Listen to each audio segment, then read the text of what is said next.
नमस्कार दोस्तों, स्वागत है आप सभी का सुपर कोचिंग जुडिशरी में। तो फ्रेंड्स, एक इंपॉर्टेंट न्यूज़ है आप लोगों के लिए दैट माननीय पटना हाई कोर्ट ने बिहार गवर्नमेंट की 65% रिजर्वेशन पॉलिसी को स्क्रैप कर दिया है। और स्क्रैप करने का मतलब ये है कि अब जो न्यू रिजर्वेशन पॉलिसी दी गई थी पटना सरकार के द्वारा, उसके तहत में रिजर्वेशन नहीं ग्रांट किए जाएंगे। इंस्टेड वो जो पुराना 50% की सीलिंग है वही एप्लीकेबल होगा और रिजर्वेशन की लिमिट को कम कर दिया गया है, जो कि बिहार सरकार द्वारा किया गया था। तो क्या है पूरा ये मामला और रिजर्वेशन से रिलेटेड सारी बातें, सारी कहानी और इस केस की बैकग्राउंड क्या है, ये सारी बातें हम डिटेल में जानेंगे, विस्तार में बातें करेंगे इस केस से रिलेटेड। तो चलिए दोस्तों स्टार्ट करते हैं।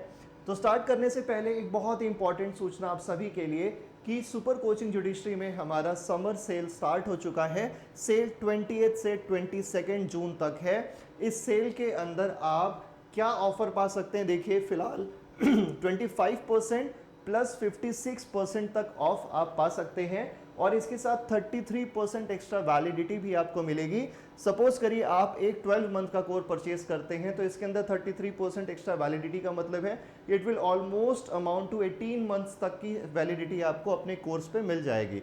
तो दोस्तों, अगर आप ज्वाइन करना चाहते हैं अभी हमारा योद्धा 3 बैच, तो योद्धा 3 बैच ज्वाइन करने के लिए बहुत ही इंपॉर्टेंट टाइम है, ये राइट टाइम है जिसमें आप सेल के साथ आपको जो 1 लाख का कोर्स है it will amount only to 34,964 rupees. तो ये ज्वाइन करने का बिल्कुल ही सही समय है दोस्तों। इसके साथ साथ एक और सूचना आप लोगों के लिए कि हमारी free master class every day available है इन सारे सब्जेक्ट्स के ऊपर। साथ ही साथ आप जो भी टॉपिक पढ़ना चाहते हैं वो आप हमें बताएं, इस कमेंट बॉक्स में डालें, हम वो टॉपिक लेकर के आएंगे, आपको हमारी मास्टर क्लास के अंदर पढ़ाएंगे। आपको रियल क्लासरूम जैसा एक्सपीरियंस होगा मास्टर क्लास के अंदर। और कोई भी टॉपिक अगर आप पढ़ना चाहते हैं तो आप ज़रूर कमेंट बॉक्स में इसके बारे में लिखें, हम उसके ऊपर क्लास ज़रूर लेकर के आएंगे और आपको डिटेल में उस टॉपिक को पढ़ाएंगे। तो चलिए दोस्तों स्टार्ट करते हैं ये पूरी कहानी। तो सबसे पहले अगर आप यहाँ पे देख रहे होंगे तो केस का नाम है Gaurav Kumar and others versus state of Bihar.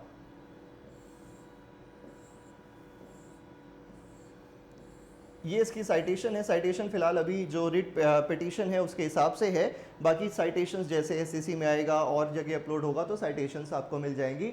फिलहाल आप अपने जीएस के पॉइंट ऑफ व्यू से, करंट लीगल नॉलेज के पॉइंट ऑफ व्यू से अगर याद करना चाहते हैं तो Gaurav Kumar and others versus state of Bihar का केस है। इसके अंदर 65% रिजर्वेशन पॉलिसी को स्क्रैप किया गया है और फिर से रिट्रेट किया गया है वही बात कि 50% ही सीलिंग पॉइंट होना चाहिए for the purpose of reservation until and unless there is an exceptional circumstance. जब तक कि कोई एक्सेप्शनल सर्कमस्टेंस नहीं आता है तब तक 50% ही होना चाहिए।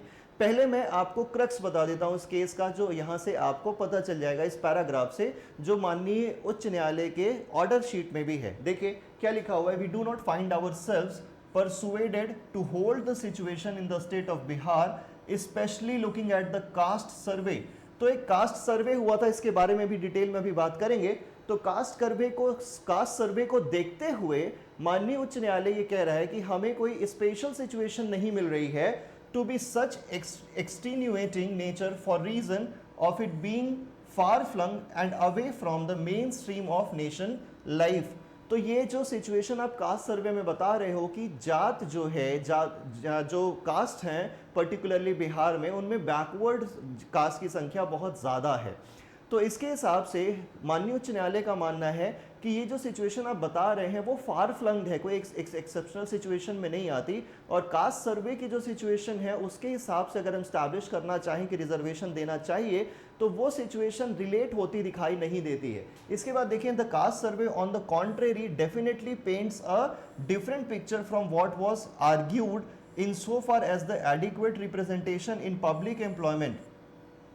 तो एडिक्वेट रिप्रेजेंटेशन की जो कहानी है ना, कि एडिक्वेट रिप्रेजेंटेशन होना चाहिए और एडिक्वेट रिप्रेजेंटेशन किसी कास्ट का नहीं है तो उसको रिजर्वेशन मिलना चाहिए, ये वाली जो बात है ये कास्ट सर्वे के पर्पस में नहीं दिखाई देती है। यानी कि कास्ट सर्वे जिस तरीके से प्रेजेंट किया गया, जिस तरीके से कास्ट सर्वे किया गया, उससे यहाँ पे बातें रिलेट नहीं करती हैं। इसके बाद देखिए, माननीय उच्च न्यायालय कहता है the state of Bihar is neither a far flunged और remote area nor is it of the mainstream of nation life, making an over breadth of the 50% limit and imperative measure.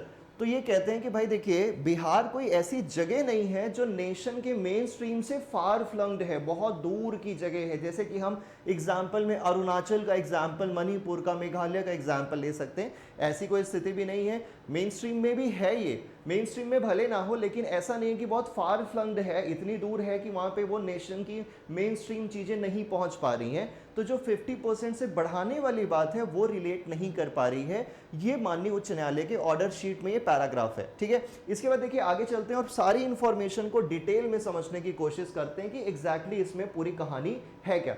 तो सबसे पहले आपको बता दूं इंफॉर्मेशन के लिए भाई बेंच कौन सी है, तो ऑनरेबल चीफ जस्टिस के Vinod Chandran and honourable justice Harish Kumar, इनकी बेंच है। डिवीजन बेंच का आदेश है ये, और डिवीजन बेंच का आदेश के ऊपर आप देखिए बैकग्राउंड के ऊपर पहले हम बात कर लेते हैं। सबसे पहले कास्ट सर्वे की बात करते हैं। तो कास्ट सर्वे में क्या हुआ था, देखिए 2022 की बात है, ईयर 2022 की बात है, जून के आसपास की, जब कास्ट सर्वे के बारे में बिहार सरकार ने बताया कि हम एक कास्ट सर्वे कराएंगे। हमें लगता है कि हमारी सरकारी एम्प्लॉयमेंट्स के अंदर, गवर्नमेंट एम्प्लॉयमेंट्स के अंदर कुछ कास्ट का एडिक्वेट रिप्रेजेंटेशन नहीं है, यानी कि जितना रिप्रेजेंटेशन उनका होना चाहिए, जितनी भागीदारी, जितना हिस्सेदारी उनकी होनी चाहिए, उतनी हिस्सेदारी नहीं है। इसलिए हमें कास्ट सर्वे कराना चाहते हैं ताकि हमें पता चले, इस जनगणना से हमें ये पता चल सके कि कितनी कास्ट हैं, उनका इकोनॉमिक बेसिस क्या है, उनके पास घर वगैरह है या नहीं है, प्लस उनका कितना रिप्रेजेंटेशन है गवर्नमेंट जॉब्स के अंदर, कितना उनका से है। अब देखिए इसी बात के ऊपर सर्वे कराने की बात आती है। पहली बार सर्वे के लिए जो है नोटिफिकेशन वगैरह जून में इशू कर दिया जाता है। जनवरी से आप अगर बात करें 2023 यानी पिछली जनवरी से, पिछले साल की जनवरी से सर्वे स्टार्ट होता है, और 2 अक्टूबर यानी कि गांधी जी के जन्मदिन के दिन, फिर 2023 में इनके जयंती के दिन क्या होता है, इस कास्ट सर्वे का डेटा रिलीज किया जाता है। और इस डेटा को रिलीज किए जाने के बाद बिहार सरकार एक पॉलिसी लेकर के आती है, जहां पे वो कहते हैं कि क्योंकि कास्ट सर्वे में कुछ ऐसी बातें आई हैं जिनके अंदर में हमारी कुछ ऐसी कास्ट हैं जो अदर बैकवर्ड या मोर बैकवर्ड कैटेगरीज में आ रही हैं, और वो मोर बैकवर्ड कैटेगरीज की जो कास्ट हैं और जो शेड्यूल कास्ट के अंदर सर्टेन कास्ट हैं उनसे भी ज़्यादा बैकवर्ड है, इसकी वजह से उनको रिजर्वेशन और बढ़ा देना चाहिए। तो ऐसे जो दलित और महादलित कह के या पिछड़ा, मोर पिछड़ा वर्ग कह करके रिजर्वेशन बढ़ा दिया गया, और जो नई सीलिंग हो गई यानी कि जो रिजर्वेशन का परसेंटेज है वो 50% सीलिंग को ब्रीच करते हुए 65% पे पहुंच गया। तो अब इसकी कहानी क्या है देखिए मैं आपको बता देता हूं। सीलिंग 50% वाली बात कर लेते हैं हम लोग। तो इस क्रोनोलॉजी में एक केस आता है, सबसे पहले आप देखेंगे MR Balaji versus state of Mysore. Balaji versus state of Mysore के केस में 1962 में ऑनरेबल सुप्रीम कोर्ट ने कहा कि रिजर्वेशन 50% से ज़्यादा इंक्रीज नहीं होना चाहिए, सिर्फ एक्सेप्शनल सर्कमस्टेंसेस में इंक्रीज हो सकता है। ठीक है, वैसे इसके बाद और केसेस आते हैं। इंदिरा शाहनी एक मेजर केस है, Indira Shahani versus union of India का केस है 1992 का, आप सब लोगों ने ये पढ़ा भी होगा। तो यहाँ पे अगेन बता दिया गया भाई साहब 50% सीलिंग के बारे में, ओबीसीज के बारे में, क्रीमी लेयर्स के बारे में, और साथ ही साथ ये भी कहा गया कि कैरी फॉरवर्ड रूल बैड नहीं है, कैरी फॉरवर्ड रूल हो सकता है, लेकिन कैरी फॉरवर्ड रूल के लिए जरूरी ये है, या कैरी फॉरवर्ड ही एक ऐसी सिचुएशन है जहां पे 50% से सीलिंग इंक्रीज कर रही होगी। ये कैसे होता है मैं आपको समझा दूं, अगर एक सेकंड में देखिए। मान के चलिए कि किसी भी विभाग के अंदर वैकेंसीज आती हैं, तो वैकेंसीज मान लीजिए अगर 100 हैं, इन 100 वैकेंसीज में से हम बना लेते हैं कि एससीज, एसटीज, ओबीसीज के लिए हमें क्या करनी है, सीट्स रिजर्व करनी है। तो यहाँ पे ये जो वर्टिकल रिजर्वेशन हम दे रहे हैं, सीट्स को रिजर्व कर रहे हैं, इन सीट्स को रिजर्व करते करते हम कभी भी 50 सीट से ज़्यादा नहीं जा सकते, यानी कि 50% से ज़्यादा नहीं जा सकते। तो यानी कि 50 सीट्स तो अनरिजर्व्ड होंगी और बाकी जो 50 सीट्स हैं वो रिजर्व्ड हो सकती हैं। लेकिन यहीं पे कैरी फॉरवर्ड रूल आता है, वो कहता है कि मान लीजिए एससी की सीटें थी पिछले साल में 10 जो हमने रिजर्व कर रखी थी, और बिकॉज ऑफ एनी रीजन इसमें से सिर्फ 8 सीटें भर पाती हैं या सिर्फ 5 सीटें भर पाती हैं, और वैसे ही एसटी में से भी सिर्फ कम ही सीटें, 10 सीटें मान लीजिए हमने रिजर्व की थी, सिर्फ 5 ही सीटें भर पाती हैं। तो क्या होगा, ये 10 सीटें बच जाएंगी पिछले साल की। अब अगले साल हम एक और बार 100 सीटें लेकर के आते हैं, तो यहाँ पे 100 सीटों में से 50 तो हमने रिजर्वेशन के लिए निकाल दी, ठीक है। और फिर इसके बाद क्या होगा, 10 सीटें पिछले साल की भी जोड़ दो, तो अब 110 सीटें होंगी, 50 पहले रिजर्व हो गई थी और 10 ये जो रिजर्व्ड है वो कैरी फॉरवर्ड होकर के फिर से रिजर्व्ड ही हो जाएंगे। तो ये क्या हो जाएगा 50 + 10 टोटल 60।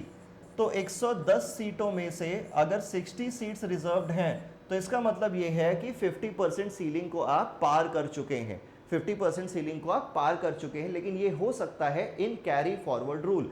कैरी फॉरवर्ड ये है यानी कि पिछली नियुक्तियों को आगे लेकर के जाना, इसके अंदर 50% ब्रीच हो सकता है, जो कि इस जजमेंट में भी, इस ऑर्डर में भी बताया गया है और पुराने जजमेंट्स में भी बताया गया है। इस क्रोनोलॉजी में देखिए बहुत सारे जजमेंट्स है, जैसे एम नागराज का भी है, देन राकेश कुमार का भी जजमेंट है। इन सारे जजमेंट्स का क्रक्स बस इतना सा ही है दोस्तों कि रिजर्वेशन जो है 50% सीलिंग तक ही होगा और रिजर्वेशन कभी भी 50% सीलिंग से बाहर नहीं जा सकता until and unless there is an exceptional circumstance. और एक्सेप्शनल सर्कमस्टेंसेस की बात बालाजी केस में भी और इंदिरा शानी केस में भी कही गई थी और उसके बाद और फ्यूचर केसेस में भी उन्हीं बातों को रिट्रेट किया गया था।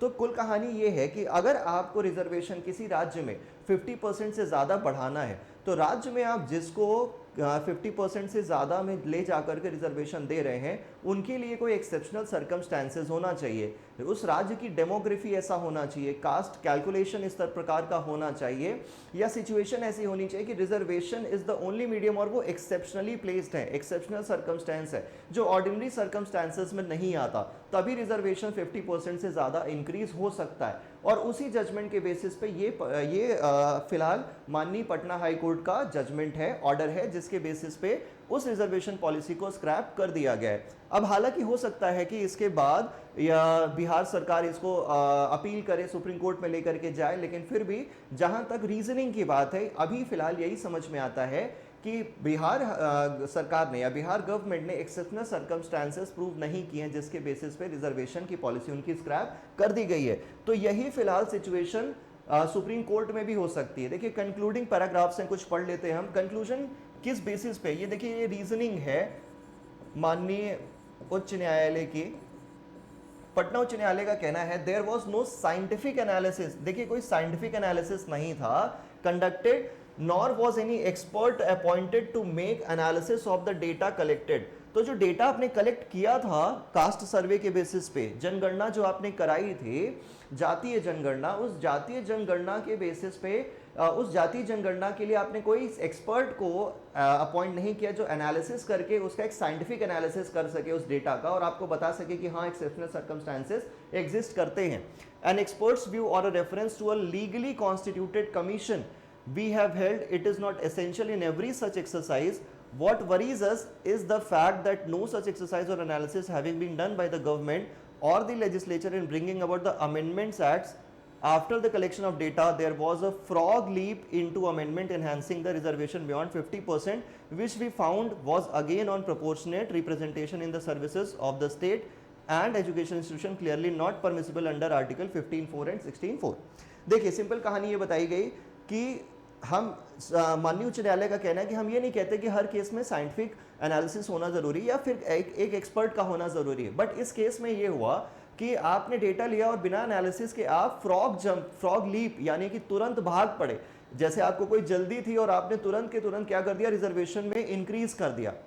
हो सकता है कि कुछ पॉलिटिकल एजेंडाज हो और होते भी हैं, सरकार के पॉलिटिकल एजेंडाज होते हैं जिनके बेसिस पर रिजर्वेशन दिया जाता है, वही चीज़ यहाँ पे भी समझ में आ रही। लेकिन रिजर्वेशन अगर आपको देना है, कोई ऐसी चीज़ जो लीगली सस्टेन हो रही हो या कोई ऐसी चीज़ आपको करनी है जिसके पीछे कोई लीगल इशू इवॉल्व हो सकता है, लीगल इशू अराइज हो सकता है, ऐसी चीज़ों को आपको बहुत ज़्यादा लॉ को ध्यान में रखते हुए ही करना चाहिए। अगर आप इन चीज़ों को बिना लॉ को ध्यान में रखे हुए करेंगे, बिना प्रोसेस को ध्यान में रखे हुए करेंगे, बिना रूल को ध्यान में रखे हुए करेंगे, तो रिजल्ट यही निकल सकता है जहाँ पे कोर्ट के द्वारा, जुडिशरी के द्वारा इसको स्क्रैप किया जा सकता है। देखिए फाइनली आप देखें, the rule of 50% limit is reservation thus applies to the backward classes, scheduled caste and scheduled tribe, which is equally applicable under article 15(4) and article 16(4).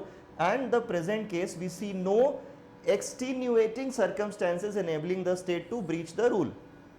फिर उसी बात को रिट्रेट कर दिया गया कि 50% जो रूल है ब्रीच नहीं होना चाहिए, और अगर ब्रीच कर रहे हैं आप इस केस में हम नहीं देख रहे हैं कि कोई एक्सेप्शनल सर्कमस्टेंस अराइज हो रहा है, एक्सटेन्युएटिंग सर्कमस्टेंस अराइज हो रहा है, जिसकी वजह से हम क्या कर रहे हैं, 50% रूल को ब्रीच कर रहे हैं, and that is why the whole policy was scrap. तो यही कहानी दोस्तों है इस पूरे केस के अंदर। जैसा कि मैंने आपको बताया, कुछ वर्ड्स के बारे में मैंने आपको बताया, कैरी फॉरवर्ड के बारे में बताया, एक कैचअप रूल होता है, इन सारी चीजों के बारे में, कॉन्स्टिट्यूशन से related, vertical reservation, horizontal reservation, अगर आप ये सारी चीजें पढ़ना चाहते हैं तो हमें बताइए। मैंने आपको प्रीवियसली अभी बताया था कि हमारे यहाँ फ्री मास्टर क्लासेस है, और अगर फ्री मास्टर क्लासेस आप ज्वाइन करना चाहते हैं तो कमेंट बॉक्स में ज़रूर बताइए, मैं आपके लिए इन सारे टॉपिक्स पे क्लासेस लेकर के आऊँगा। और हमारे और भी एजुकेटर्स हैं जो आपको पढ़ाना चाहते हैं, आपके लिए क्लासेस लेकर के आएंगे। वो फ्री मास्टर क्लासेस हैं, कोई पैसा नहीं लगना है, आपको क्लासेस एक्सेस करना है, जा करके रजिस्ट्रेशन करना है। आप बताइए कि आप कौन सी क्लासेस पढ़ना चाहते हैं, हम वो क्लासेस बना करके आपके लिए लेकर के आएंगे, और आप लाइव हमारे एजुकेटर से हमसे पढ़िए। तो that's all for today guys, thank you so much, मिलते हैं अगले वीडियो में।